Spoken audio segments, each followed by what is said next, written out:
and welcome to today's episode of Sippin On Country. Today in the studio we have Buck Johnson. Welcome. Thank you for having me. It's great to be here. So, I guess to get started, tell us a little bit about yourself, what you do, and... Well, I'm a singer, songwriter, producer, musician. It depends who will hire me so I can keep doing this, which I'm very fortunate and lucky to do. I'm from Alabama, and I met my wife in college, Kim, and we moved to Los Angeles in the early 90s and, had a lot of good success there, and then moved to Nashville in 2006 and been here ever since. So you've kind of been all from the south to the... All around. I've been everywhere, man. So, you say you kind of do a little bit of everything. If someone were to say, who is Buck Johnson? What would be your first go-to? What do you see yourself as primarily? Singer. Okay. That's where I started singing with my family. They had a Southern gospel group, the Johnson Brothers Quartet, and that spun off to other little groups, and we traveled through the South singing, going to what they call all-day singings and dinner on the ground, which is on Sundays. And after church, they would have, a group come in, like my parents and my uncles, and I would get up and sing with them. And then before they would do that, they would have a covered dish, like casseroles and fried chicken and all that. So you gorge yourself with food and then try to sing. Yeah. It's always great. I just was blessed to be in a family of singers. My mom's an incredible piano player, and she still plays every Sunday at a church. And I don't know, I just kind of got in my blood. I always loved the travel and singing and getting on stage. And so in junior high, I started putting bands together, whatever was on the radio at the time. And fortunately, I had some older cousins because there was no rock and roll in the house. It was classical music and gospel music, which are great roots, and I'm fortunate for that. But some older cousins that said, here, you need to know these guys. This is the Beatles. This is the Rolling Stones. Who are they? Oh, yeah. Oh, sorry. Let me tell you about them. No, but I was really drawn to those English bands and artists that were influenced by the very thing I was singing, blues and gospel, roots music, because that's what they were drawn to as well, and expanded on and created a whole new thing. And so whether it was Led Zeppelin or the Beatles or the Rolling Stones, the Faces, Free, all those bands I really loved, and started playing some of those songs and whatever was on the radio at the time and in high school, and then that led to a college band. And that was a whole other set of music, because it was all whatever was college radio playing at the time, all these indie artists. There's this new band called U2 from Ireland. We played those songs, or REM or whatever, just so we could keep working, but I always loved singing, being a front man. And when I moved to LA, it was to find a band, and along the way, people were like, oh, you play keyboards as well, and I have that on my resume or whatever. And I'm like, yeah. And now we get hired.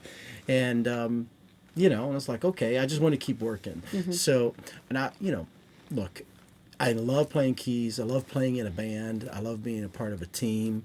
And if I could just be the front man and singer, that's what I stuck with. But, look, you get a great opportunity to do an album with legendary artists or do touring with them, you go with it. And blessed that they thought well enough of me as a player and a singer. Because that's what I always say. I'm a singer who plays. Like when I work with Aerosmith, the number one job is singing with Steven. Right. Number two is keyboards, and a distant third is acoustic guitar. Right. So the more you can do, I think, enables your opportunities for work. So if I can put that in my toolbox, like when I started doing production, I started with a little laptop and an inbox and didn't know what I was doing, but I figured it out. And I've been working in studios for many years, but I never took control of the reins of being an engineer. Right. And which I recommend for any artist, to be less beholden to someone else, at least to get the idea down or the demo. And that expanded over the years to producing records. And I've even mixed. I don't like mixing, but I can do it. It's just for demos, yes, but for another artist, that's no. I'd Right. rather get someone else to do that.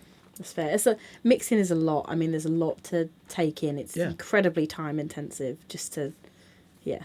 Yeah, There's- it's another art form, just as doing live mixing is different than in the studio. Being a studio musician is a different art form and a whole nother, I don't know, set of skills than being a live performer. Most could do both, but not always. And I just think in that case, there's no replacement for experience. You just get better, and hopefully, I still feel like I'm trying to get better. I want to get better and learn something new, and all these experiences that I get to do. which I think is good. I think if you reach a point where you feel like you can't get any better, then You're done. yeah, I mean, Yeah, you should always be striving to reach that next point. I don't think anyone is ever Yeah. really at that point. I think there's always things to improve on, even at the top. Well, we of your should, game. but complacency is definitely a human trait, and sometimes it's like a winning team. They just won the Super Bowl. Well, it's harder to win it again. Sometimes because you get too settled. It's like the Titans. Every time they win a game, then they'll come into the next game and just lose atrociously. Well, yeah. Well, hopefully they got a new coach now, so hopefully see. that'll We'll change see. course. Yeah. So you up to moved from Alabama to LA. Yeah. Did you have an expectation of what that scene was going to be like in LA, or did you kind of go in there blind? Kind of blind, and I give my wife Kim credit because she was wanting to pursue acting, and she kind of took the initiative. Hey, I'm going. You're going to come with me, And I wasn't about to let the love of my life, leave on her own. So I followed her out there, and I didn't know anybody. And in the few contacts that I did know, it didn't really help as much as you would hope for, and it was pretty overwhelming, But I think it was good for me to progress as an artist because you're just influenced by so many other things. The world lives on your block, and so many different cultures and different ways of thinking, and it can open your heart and your mind to other things, but it also can solidify where things that ring true to you from before. Right. So that's where I try to surround myself with the best. Mentors and other songwriters and musicians, because, I was writing songs, but that wasn't really as much of a focus. And I always thought maybe coming to Nashville was a start. But, I felt like the move that we made there eventually worked out for the best because, I was able to surround myself with people who are excellent, and as I always say, if I'm the best one in the room, I'm in the wrong room. Right. I just want to, get a little nervous. Like, I hope I can keep up with these guys. That's where you want to be. And it certainly, I learned a lot. And like I said, you just got to keep that kind of like those butterflies, nerves. I got a session book. I hope I can do a good job. And I always seem to step up to the plate. And there have been times where, hey, it didn't work out. I wasn't the right guy, Right. for this situation, and that's okay. So. That's going to happen. Yeah. There's always those times when people are looking for something specific. It doesn't matter whether you might play perfectly, but there may just be something else that isn't gelling. Right. I guess at the end of the day, it's just people working with people, and if you're not that right person to fit into the mold. So when you were in LA, you started doing sessions. Mainly playing live. Okay. There was a thing called the Musicians Contact Service, this was before internet and we had phones and all those kind of things to connect with and social media. So this place, the Musicians Contact Service, was in this mini mall off of Sunset Boulevard, and you would go there and drop off a resume, an 8x10, and a cassette tape. And I had some stuff recorded with my band and some solo stuff that I'd done of me singing, and I listed like singer first, second, what else can you do? Well, I play keys too, and I also play acoustic guitar, and what kind of music you're looking for. And so you could leave that as a musician or singer looking for a band, and then bands that are looking for a singer or a musician, whatever, and they would connect you that way. So you left your phone number and they would call you. That's cool. And the person that reached out to me was this guy named Michael Klein, and he was from Baltimore, and he said, I can pay $75 a gig. I said, okay, great. I'll take it. And so he had a residency at this place called the Coconut Teaser, which no longer exists, but it was on the corner of basically Crescent Heights, which is Laurel Canyon, but they changed names. Like at this intersection, all of a sudden it's Crescent Heights. Okay. But it was basically Laurel Canyon and Sunset Boulevard. And it was an old house. They turned into this bar. And so like in front of the stage, there's poles, it's really strange. But anyway, he had an investor and he needed a band. And he said, oh, you play keys. I need a keyboard player who sings. Because he had a lot of harmonies and kind of an Americana artist at the time. And so I started doing that. And, I reached out to other bands that were looking for a singer. And one of them was called Sound Mind. And the guitar player, this guy, Ty Stevens, I didn't get the gig, but he and I became friends, and we started writing together. And those guys I'm still friends with to today, and they both have been successful. Some of those early people that I met in L.A., like Jamie Houston, he opened up for my band after he'd been there for a year, and I listened to this guy, and he's just up there with a bass player and singing, and he was incredible, and it was like he had great songs. Like, I got to know who this guy is, right? So, and we're friends with him. We had a lot of worked together over the years. We co-wrote Just Feel Better, which is my single coming out. Anyway, and along with Damon Johnson. So, and Damon's another one. I walked into this club in Birmingham, and here's this guy with a Marshall stack and a Les Paul, and his hair's down to here, and he's whipping it around, and he was incredible. I'm like, who's that? I got to know who that guy is, So, yeah, I mean, it was those early days. We're living off ramen noodles and peanut butter and jelly, but we're living the life, man. Right. We're just we're in Los Angeles. We're doing it. We're going for it, right? And I mean, I guess naivete, I guess, has to be a part of it. You believe you're going to make it, and there's thousands of others who feel the same way. But I think I just had that confidence instilled in me by my parents, the encouragement, which is huge, and the support from them and my wife, Kim. So that goes a long way to keep going at it, because it's mostly nothing, and then little things along the way, and then boom, right. And I mean, all those contacts, like you say, I mean, most of those people that you met in the early days are still a huge part of your music today, which is amazing. Well, yeah, I mean, we're still friends, or I produced this R&B artist a couple of years ago, and Ty, who's he has got funk all through his body, and I needed some bass and guitar, and so I called him up, and he, remotely, he's got a studio, and we're able to work together. That's one of the great things about technology, is that you can, he's in LA and I'm in Nashville, and we can work together, and not everybody you maintain that kind of relationship with, but I do think that relationships are a big part of continued success in this industry. For sure. I think that it's being able to have people around you can trust, because I mean, there's a lot of people in the industry who are just out for themselves, and it can be difficult to navigate at times. So I think if you can build that kind of group of people that you can turn to, hey, like, I need this. Your posse. Basically, and so you mentioned Just Feel Better, that you co-wrote with Damon Johnson and Jamie Houston. And was that while you were in LA? Yeah, that song, actually at the time, Damon and I were playing with John Waite, who's famously known for the song number one, Missing You, and also he was in Bad English, When I See You Smile, Diane Warren song. In 2001, we were touring with John, and we had a night off in, I think, Milwaukee or someplace, and we decided to stay in and do some writing, and we started the song, but he was living in Birmingham and I'm living in LA, so it was right at the end of the tour, and we didn't get to finish it. So a couple months rolled by, and again, before we could just go and FaceTime or whatever and to write.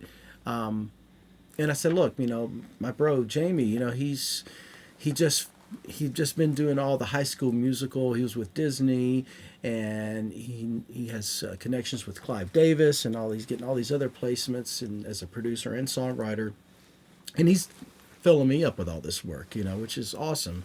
I said, look, man, I think he would be the guy to finish this song with, if you're okay with that. And of course, Damon said, absolutely. And, so Jamie and I finished the song, and it became a meaningful song to us because it was about his first wife who tragically died. And the song was really about her. And as we're writing it, the lyric was like, oh, and that had happened, I don't know, 5 years ago or longer than that. And so it was no intent of like getting a cut or writing a hit. It was just one of those songs it kind of takes over, and it's the beauty of it. Is when that happens, you really think you got something special just for that reason alone. So fast forward from that, a couple years later, it gets into the hands of Clive Davis, and they're looking for more of a rock-sounding song for Carlos Santana and his collaboration. So he had an album called All That I Am that came out in 2005, and Just Feel Better was a single featuring Steven Tyler on lead vocals. It was released first internationally, so it did really well in many countries. The most song played in Australia, number one in places like Italy and in many countries. So that was really a blessing, and I just felt over the years encouraged by others. You should record your version because I sang the demo, right. And I thought about it, but it always was something that was in the way. Like I'm doing this band called Whiskey Falls, right. which is a country rock band with Damon Johnson. Yeah, where we met. That's where we met, yeah. So it all comes back around to you. It's all about me. It's all about me. And we got to talk about that. But I to finish up, I just decided this new record that I'm putting out this year, to put it out on the record, and it'll be the first single coming out February 23rd. I love that. Yeah. I'm really looking forward to hearing that. Thank you. And I mean, also, I kind of love with that how full circle that has come for you, because I know you mentioned it earlier, but for those that don't know, like, you now play with Aerosmith. Yeah. Right. So you went from having that cut to, I mean, how long have you been with them now? 10 years. Isn't that crazy? 2014 is when I started with them, and again, that comes back to relationships, because my relationship with Damon Johnson, the co-writer and the producer for his band Brother Kane, which was a 90s rock band out of Birmingham, was this guy Marty Fredrickson.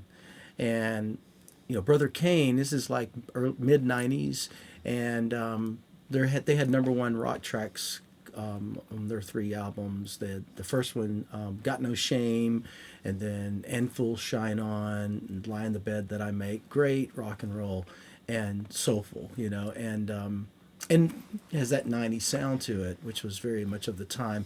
Anyway, Aerosmith, they end up opening for Aerosmith on their first album.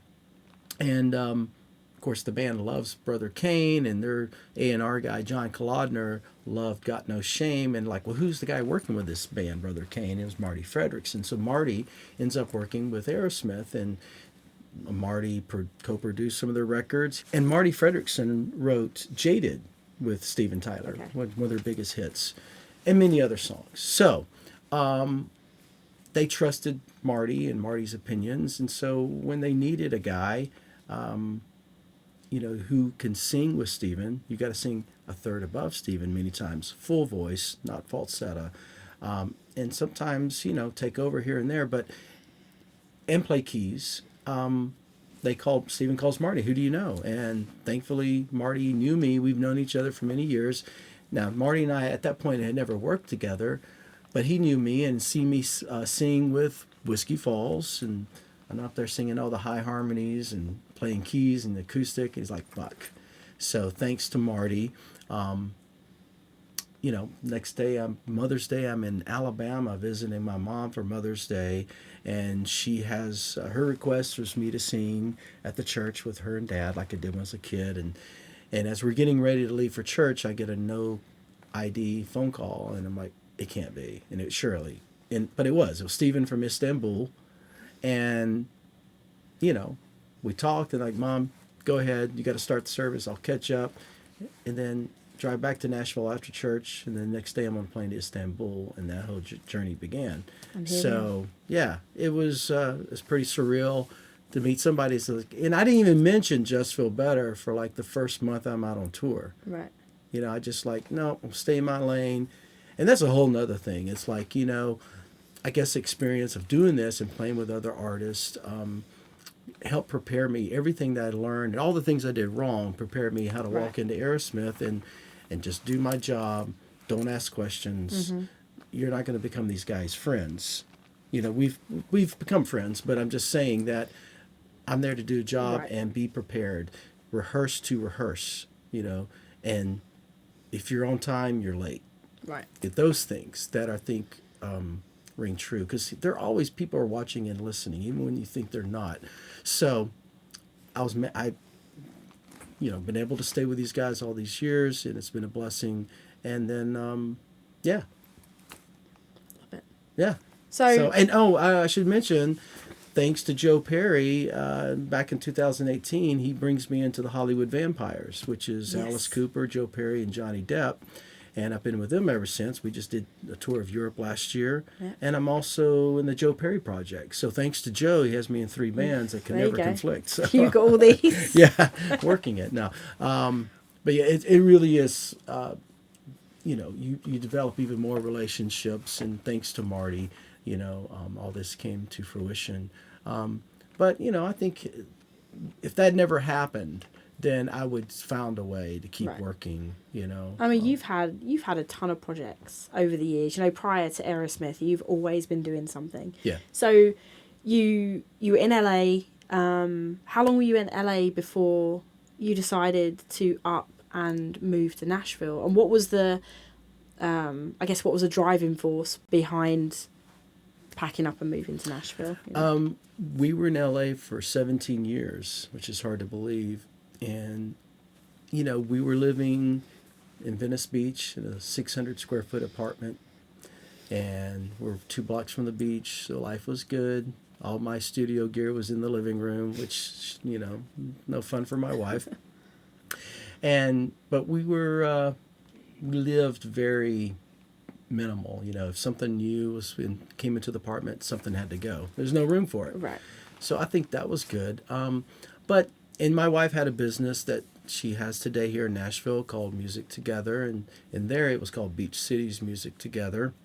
And so she was teaching near the area, Manhattan Beach, Hermosa Beach. And so commute is real important for sanity of living in Los Angeles. I didn't have to leave much anywhere. I had Jamie Houston lived nearby. Some of the studios I worked out of were nearby. And but, we could afford, maybe if we put it together, we could maybe buy a condo in the valley. And that's going to mean for her, 3 hours in the car every day. Right. And that's just no way to live. And I was coming to Nashville to write a lot. And, I was writing more and more. I mean, I think that's part of it. Around the late 90s, I had a band and I was writing more, and I was in a band with great songwriters, and I learned a lot from them. And then Michael Klein, that guy I mentioned before I was playing in clubs with, he got this guy, Charlie Midnight, to produce his EP that I was on, and I met Charlie. And Charlie is a great songwriter. He wrote Living in America. He wrote a song that Joni Mitchell recorded because she loved his lyrics. He produced Joe Cocker, the Doobie Brothers.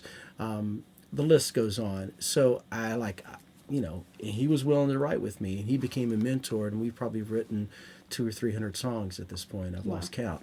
And we've written more since I moved to Nashville because we just Skype once a week. Right. It would take me, an hour and a half to get from Venice to his house in the hills.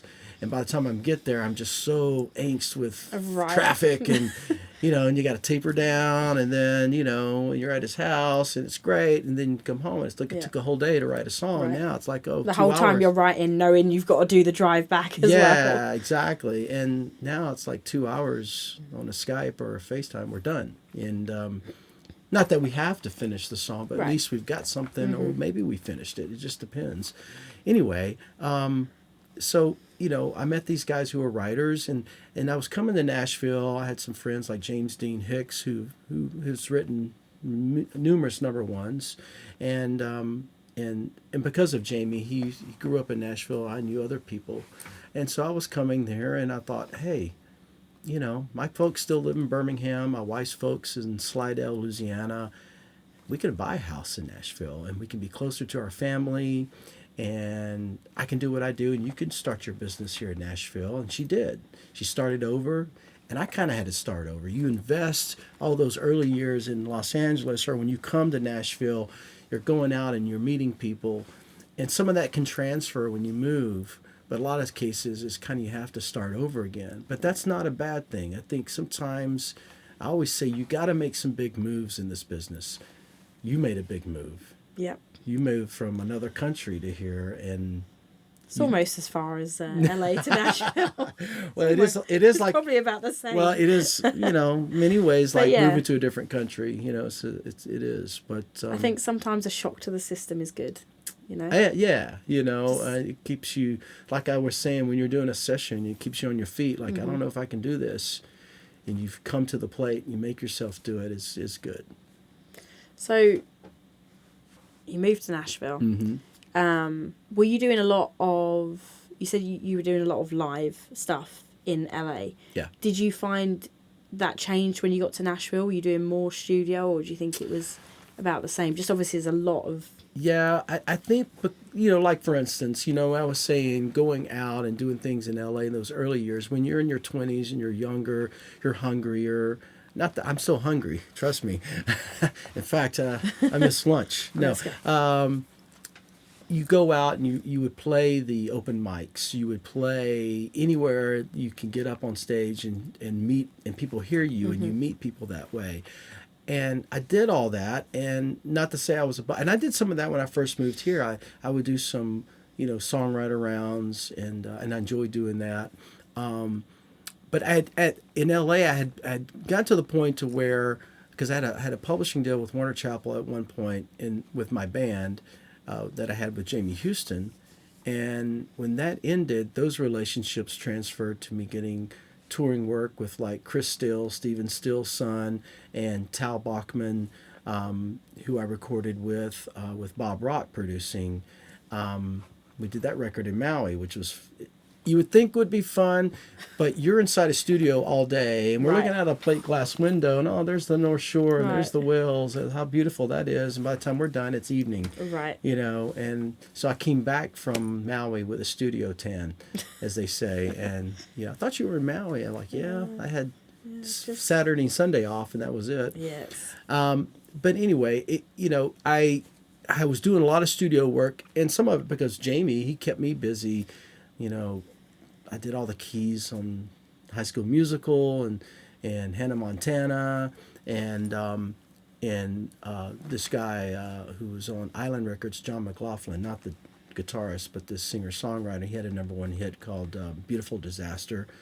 And Tal had the #1 hit, She's So High, which I still hear in places like Walmart or Home Depot. As you're wandering around. Like Just Feel Better, I hear that there too.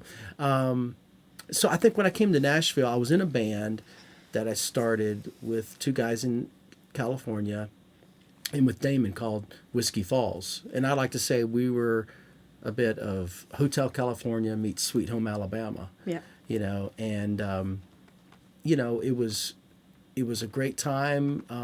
The industry was starting to change a bit, and we were on the forefront of that. We had sponsorships. So we made the record with the idea of and we wrote with Nashville writers, and because why wouldn't you? The greatest, writers in the world are all here. And, we used Nashville studios and musicians, and we already had secured tour support from landing AMCO as a national campaign. We wrote their theme song. So I thought, surely someone would sign this band. We've got a great record, and we're open to doing more, have someone else involved. And we already had the tour support secured and funding. And eventually we did, and we did well with that. And so I wasn't really going out in Nashville to play. And I jokingly say now I play everywhere but Nashville, just about, Right. because I've been touring the world since I came to Nashville.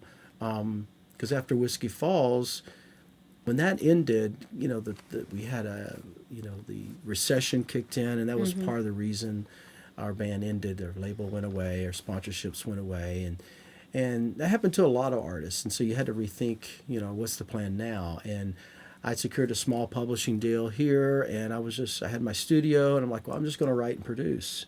And so I had this great period of 2 years where I wrote more than I've ever written, and really honed my skills in the studio as a producer and a mixer, because that's all I was doing. And then I thought, well, maybe my touring days are done. And I jokingly said to Kim, my wife, I said, well, it would take the Eagles or Aerosmith to get me back out on the road, because I love those two bands.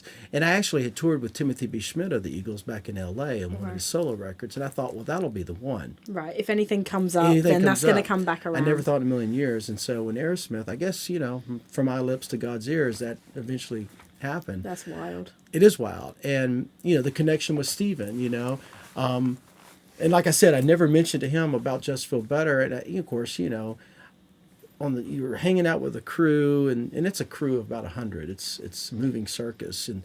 And I may have mentioned it to one person. Well, then that went around like wildfire. And then so the next show, Steven's assistant was like, hey, Steven, Buck's got a secret. And he's like, what? And he said something about a song that he wrote that you sang, and then he's like really piqued, intrigued. And I'm like, so I told him, and he said, play it. So I grabbed the acoustic and I start playing Just Feel Better, and he just closes his eyes and starts singing harmony with me, smiling. And we never said anything more about it after that. That was it. That was it. That was enough. It was amazing. It was such a great moment, I'm so blessed that I've got to sing and tour, being a singer who plays with such great singers, all the greatest rock and roll singer in my book, Steven Tyler. He still brings it. Right. I mean, yeah, iconic. And I toured with John Waite. It looks like I might be touring him this summer while Aerosmith is on a break, and he still sings great and has great songs, and that's to me,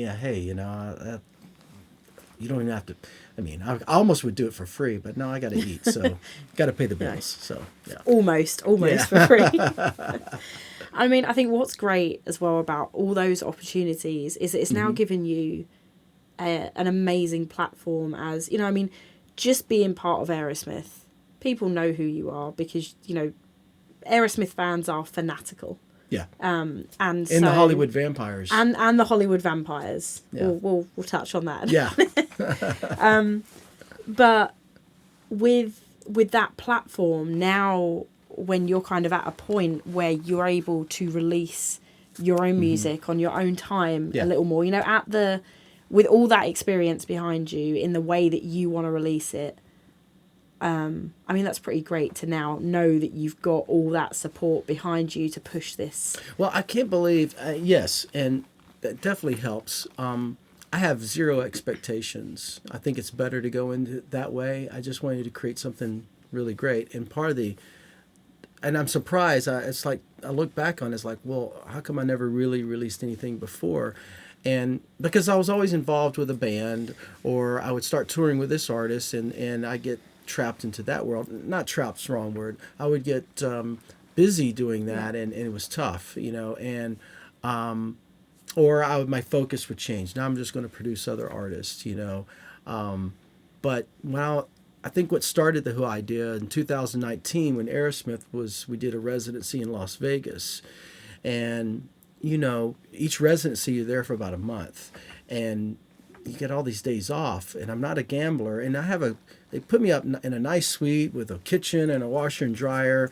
I'm there by myself, and I've seen all the shows, and I'm like, what am I going to do? Well, I decided I better have something to do, so I'm going to make an album, and it was really just like, okay, this will give me something to do, and I had 2 days off. I'm like, I would leave to go get some food, and that's it, Right. And So that was healthy to have, and I encourage anybody that has to be a part of a residency there. You know, you don't want idle hands. Right. You know, so stay busy doing something. And then I had an album ready to go, and had it mastered, and then that week is when we shut down for the pandemic. And I'm like, okay, well, I don't have any money now to really, where you got to spend the money is promotion and publicity. And I'm like, well, I can't do that. You know, I better hang on to every penny I've got right now as we figure out what's happening in the world. Right. And in the course of that, things change, you know, and my focus changed. Things happened. My father passed away. And I started, eventually, it took me months to get back on the horse of singing and writing. And when I did, I felt something more meaningful I wanted to say, I guess, to me, you know. Right. And, you know, I wrote a song, you know, that's about my dad, and that was a part of it. And so I decided to reshuffle the deck, and some of those songs made this new record that will be coming out, and a lot didn't. Some I'm going to save for the next album, which I think I already have half of that, Love it. for next year or the year after, whenever that'll come out.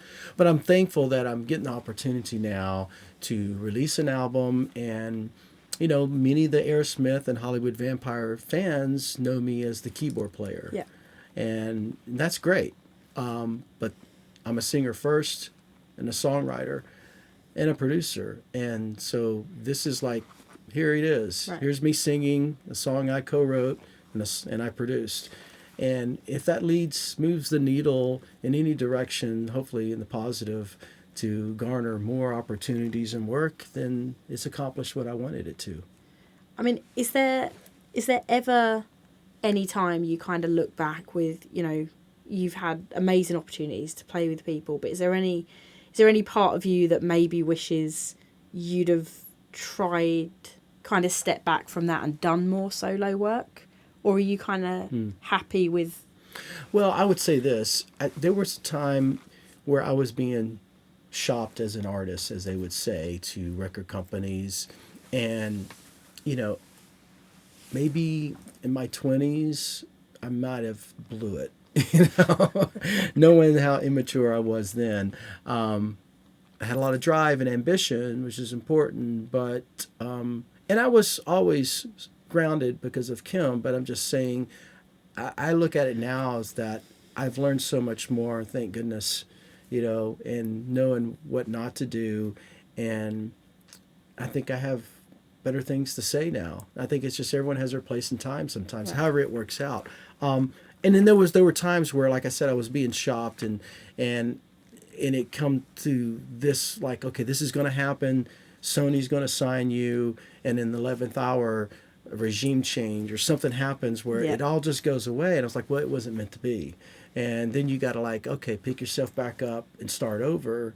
And what do I want to do now? You know, and then there was, okay, another carrot dangling. What about this? Right. You know, do this. And sometimes you're figuring out who you are, what you want to do. I mean, you know, as I mentioned, I had these gospel roots, but kind of fell into rock and roll, bluesy rock stuff from those English bands, you know, those early English bands in the 70s rock. But, you know, I was in a country band because we found a formula that worked for us. You know, they would compare us to, I never said it, but they would, you know, people at radio like the Eagles, because we had multiple lead singers. Mm-hmm. And I loved those bands like that, like Crosby, Stills and Nash or Poco, you know, great harmonies, great songs, but had a little fire to it. You know, it wasn't soft, you know, a little edgy, you know, and, you know, had a great guitar player like Damon Johnson, and who now plays with Leonard Skinner, you know. So we definitely had that Sweet Home Alabama element too. There was definitely a big Southern rock feel in Whiskey Falls. And I think for sure. the country fan base, there was plenty of people who wanted to hear that. Mm-hmm. There's plenty of rock fans who want to hear that kind of music. They may not get it on the radio now. And there's so much out there that you can pull from. You know, 100,000 songs a day released online. So how do you rise above the white noise of everything? Right. Well, you know, you may not. And it could be great. But at the end of the day, you do what you do and be grateful that I think to keep working. And some days I am the artist, and some days I'm the producer, and some days I'm the sideman. And it all works together somehow, and it's all great. And I guess everything you do outside of your own stuff, like the producing when you're working with other people and playing with Aerosmith, it's all part of just kind of rounding you out as the artist and musician that you are as well. You know, say, like we said at the beginning, you're always learning and you're always building those skills, and it's just a little extra to add on. And now you get to release stuff on your own time without, because I think releasing through labels, like, of course, you know, everyone wants a record deal. You get all the perks of being with a label, all of the financial support, the team behind you. But you also get put into that box and the constraints of releasing on a record label. Well, I mean, listen, if you have the opportunity to release music through a major label, you do it. Of course. And Nashville does it better. They do have a release schedule, you know, and sometimes it means it's going to take a couple of years, and that can be frustrating to some artists. They want it now. I mean, we live in an age of society now where everybody wants it now, and their attention spans are really short. And look, if you're going to do this for a living, I don't recommend it unless you're a lifer.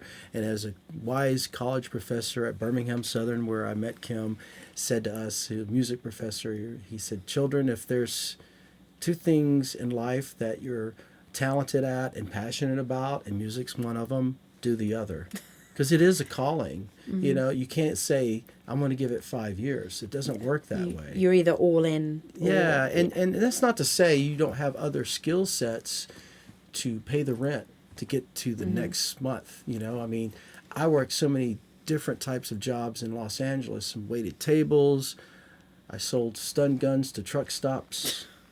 That's a whole nother story I won't bore you with, but it's pretty funny. I mean, I was a courier. I drove around Los Angeles traffic, you know, before we had GPS on our phones with a Thomas guide where I got to deliver this package. I'd be lost after the first turn. Oh my gosh, it was horrible. But I had to do what I had to pay the rent to get to the next step. Now, if you were really talented at, you know, I don't know, doing graphic art stuff or whatever, then that's even better because you can use that for your artistic work too. I mean, I learned to become an engineer and producer because I loved it, and no one had to make me stop. I would spend hours. I still do. I mean, it's 3 a.m. and I'm still upstairs working because I'm like, okay, if I just finish this and just want to get this bit done, right? And I'm in like this, you know, this zone, but I love it, and so I put the time in, and you got to put the work and the time in, and then you develop a skill set that maybe I can produce this other artist and keep my livelihood going of working in this industry. So when you're working with other artists, do you tend to work with a lot of newer artists on like the production side of things? Yeah. I don't kid myself to think that I could walk in and produce Aerosmith or some legend band.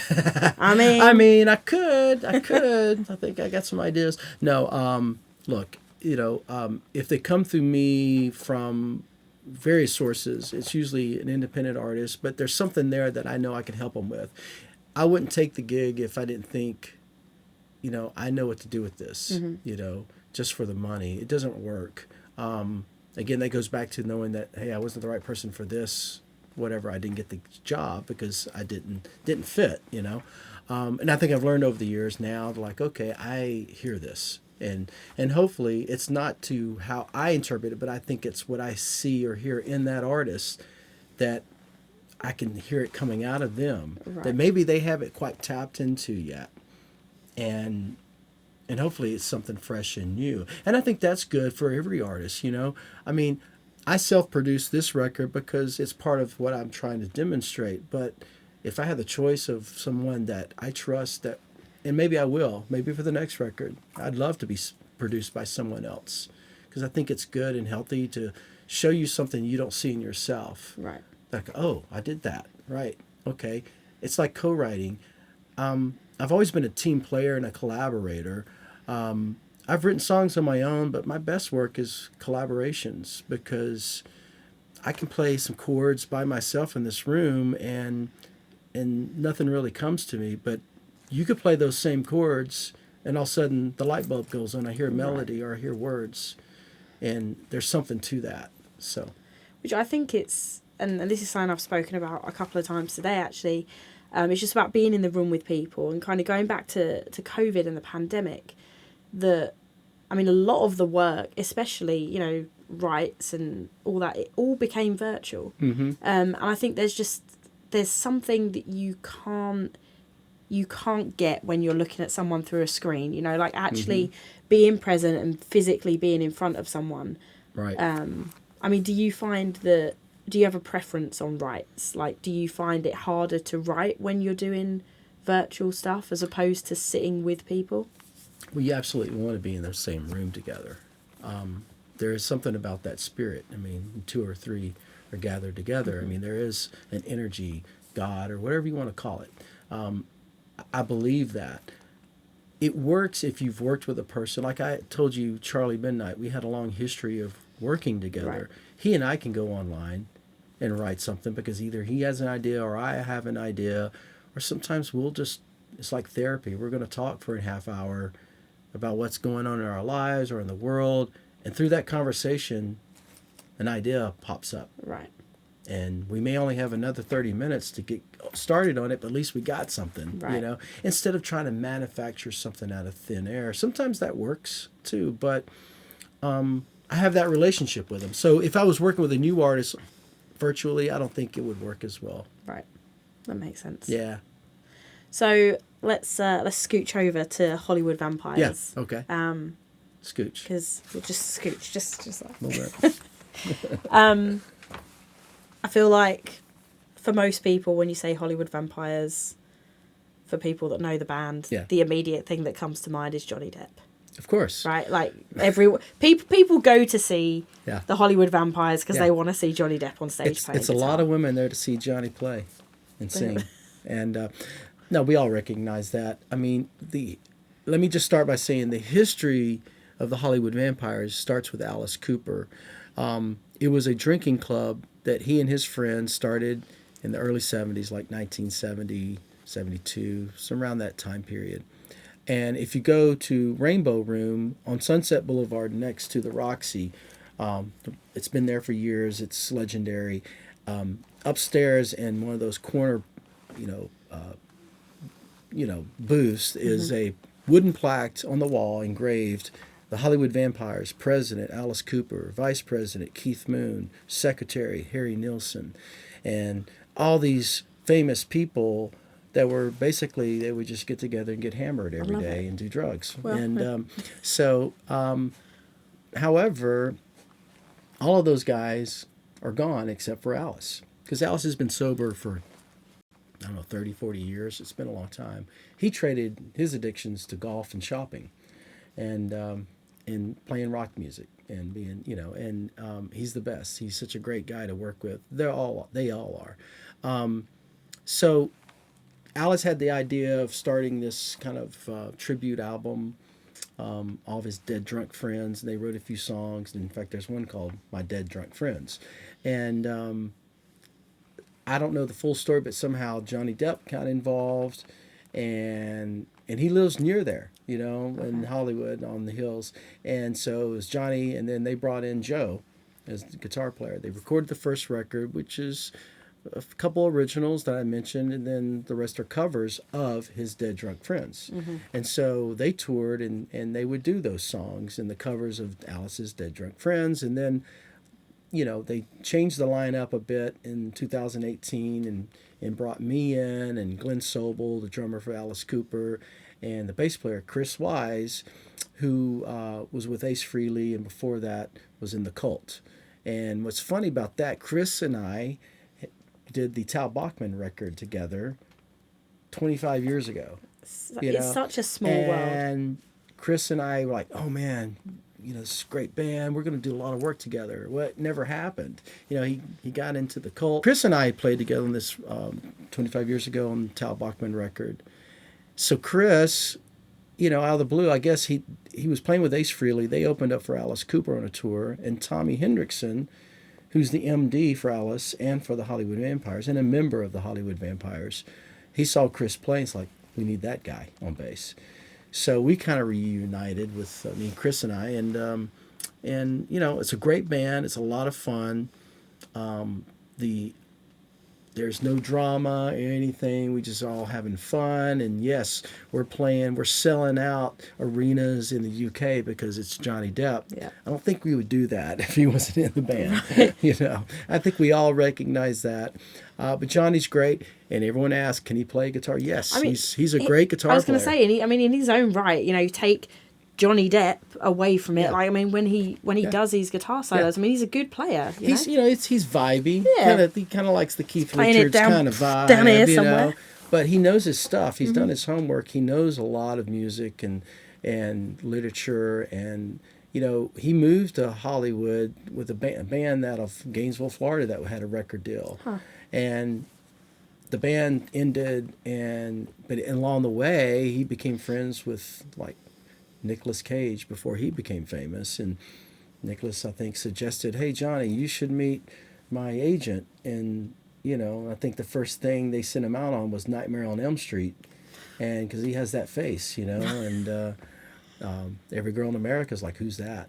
You know, I want to know more of that. And, you know, he had a great career, did a lot of great movies, and but he always had this love for music and always wanted to play. And he got to, you know, the Hollywood Vampires, and then he also did a lot of collaborations with Jeff Beck, may God rest his soul, and we did a tribute to Jeff in the last tour.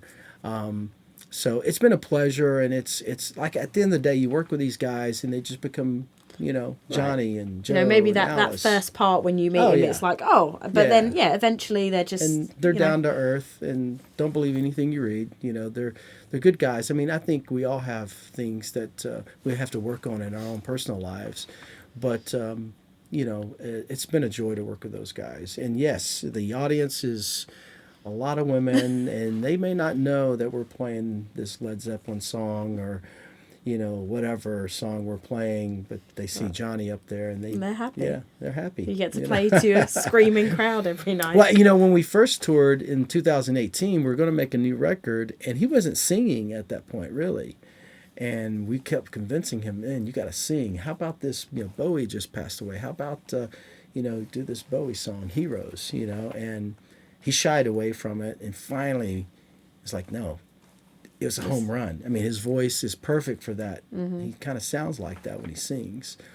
And since then, you know, because of Jeff, he started singing more. Now he wants to sing all the time, which is great. Like, no, stop, no. And, you know, Alice Cooper is the greatest frontman, period. Him and Steven Tyler, two of the best, you know, and he just commands the stage. And, you know, what can I say? Did you ever think, like, you know, years ago, could you ever have imagined being in the position you are now, where, I mean, like you say, Steven Tyler, Alice Cooper, they are from, and it's both of them have it's the showmanship. Like they're more than just singers and music. I mean, they have a whole persona. You know, they are. And, you know, and it develops a shtick, you know, but that's really what it is. You know, you develop a thing that works for you, and years in doing it. And the brilliance about Alice Cooper, because the makeup, everything that goes into the character, he always says it in the show, and singing the part or playing the part of Alice Cooper, music stops me. You know, he's playing a part. Right. And you look at a video of Alice Cooper 25 years ago, he looks the same. You know, because it's the character, the makeup, and everything else. No, I never thought in a million years. I mean, I just wanted to be in a band, and in the early days, it was about getting the females to recognize you and notice you, and naturally, and having fun, and you know, there's no greater feeling than when you're singing in a band, the camaraderie, and when it's sounding good. Let's do it again, you know, and it's such a great feeling. You know, I think we all can, even those of us who've never got to be in a band would see that, you know, how fun. But then bands are hard to keep together, you know. They're not meant to stay there. You've got the wrong people. Over time it can. It's like a marriage, you know, and it doesn't always work. The chemistry may work on one thing, but then Right. If you have success, that It's can cause hard. all kind of problems. And it's hard when you have so many different personalities in the mix. You know, it's never gonna be an easy journey. Even if you all get along, there's always going to be something that's going to come up. And when you're on the road 24/7 and you're you know, you can't get away from each other. Well, that's what makes me appreciate how bands like Aerosmith and the Rolling Stones that have held it together all these years. I'm sure I see how they manage it, you know, and one way is, as Keith Moon famously said, the best way to keep a band together is to keep them apart from each other as much as possible. And I think at a certain point, you know, if you've been together for a while and you're having success, yes, that is true. You know, I mean, I think when Aerosmith walks onto the stage, it just, the light comes on and they click. Right. You know, and that may not always be true off stage. And I don't think that's normal, though. Yeah. You know. You don't, no one likes everyone 100% of the time. There's always, they got their lives, and they want to do that. You know, people need space, and so it's human nature. Yeah. So playing with, you know, now with the Joe Perry project, the Hollywood Vamps, the Aerosmith. I mean, you've got your record coming out, right? So are you going to have time to tour that record? Is that in the works? I would love to, but the reality is, I'm going to be this summer touring with John Waite, and then we're hoping Aerosmith can get it, you know, things back rolling in the fall. We don't know yet. We're waiting to find out. But either way, I'm going to be busy, and so yeah, I mean, if I get the opportunity to tour or do some shows, I'm going to do it, and hopefully that'll work itself out. You know, I think the first step was, let's get the music out there and build some momentum and see where it takes us. Well, I'm going to make sure that I link to everything. Yes. So that people Buck can... Johnson Official. There you go. Make sure people Instagram. Go check it out. Thank you. We didn't talk about where we met. I know you want to wrap it up, but no, go for it. Well, you'll remember this better than I would. Whiskey Falls. We came to Europe. We came to London, and then we did this festival in France, and it was us and Dirk Bentley. Yeah. And what's the name of the club? It was at the Borderline. The Borderline. In London. That's right. So you guys had played, and yes. I can't remember. It was like consecutive days. It was you guys and Dirks had played either the day before or the day after. Right. And I mean, at that time, that was back before country was cool in the UK. I don't know. We didn't know what to expect. I mean, it was a room full of people, and I think they were just more curious. There weren't many shows. You know, I mean, you didn't. Now you have a steady stream of country acts touring the UK, sure. but I mean, that was 2008, I think it was. Or 7 or 8, well, I don't know, somewhere there, 7, 8, a but while that's where ago. we met. You were very like outgoing and friendly, and like, you know, we could tell you're a big country music fan. I'm like, well, this is awesome, you know, and became friends, and you stayed in touch with us, and we're so thankful that you're here now. Yeah. For some reason, you didn't desert me yet. No. Not yet. No. No, it's been a pleasure, and I loved Whiskey Falls. I'm just saying, if Whiskey Falls ever made a reappearance, I'd be all for it. Hey, it had all the elements that I love. You know, I love singing with other singers, like I said before, and we had good harmonies, and we had a lot of fun. Yeah. I mean, it's hard. It's a hard business, you know, and some things, this timing, you know, everything else can be lined up, but then it's just the timing doesn't line up. And that album is out there to listen somewhere. to. It's somewhere. I don't even know if it's streamed. You know, we got to work on that. I got to talk to the guys. Yeah. We'll find out where it is, and I'll link to that as well. I loved that album. Thanks. Even my mum loved that album, and she doesn't like country music, so. Well, see? And I think that was kind of the goal. It's like, okay, we want the country music fans to know that this is authentic, this is real, this is not formulate and put together in any way. This is genuine. Damon and I grew up in the sticks in Alabama, and country music was a part of our lives just as much as gospel and rock and roll. It's all in the water there. Yeah. You know, there's something about Birmingham, that whole corridor, that through Muscle Shoals and Memphis. Blues are a big part of it, whether it's in country, gospel or rock. All that And stuff has the same it's roots. common denominator, right? And so we had that, but we also had a lot of fans that say, well, I don't usually listen to country music, or I don't like country music, but I like you guys. And that was great too, because we wanted to bring them in too. Right. And You just blur those lines just Yeah. a little and bring people absolutely. in. And I think now, today, after all this time, it's even, the lines are way more blurred. Yeah. Yeah. It's wide open. It is. So you do your thing, as an artist, and that's what I'm doing, just like, this is what I do. And Be hopefully- authentic, stay true to yourself. People are going to like it. Like, I think that's the formula. Don't try and force something and be Right. something that you aren't. If you're doing something that is true to you, people are gonna hear that. They're gonna feel it, and ultimately, it's gonna work.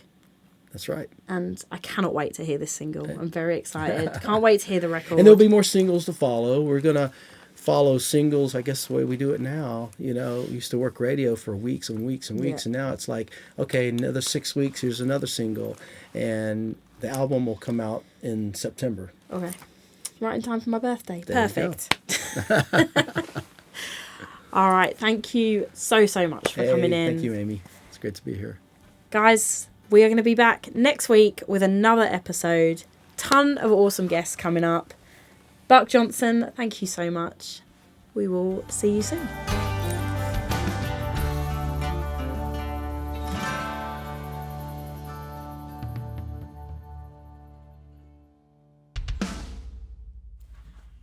Recorded at 2300 Studios in Nashville, Tennessee. Original theme music by Gary Wood.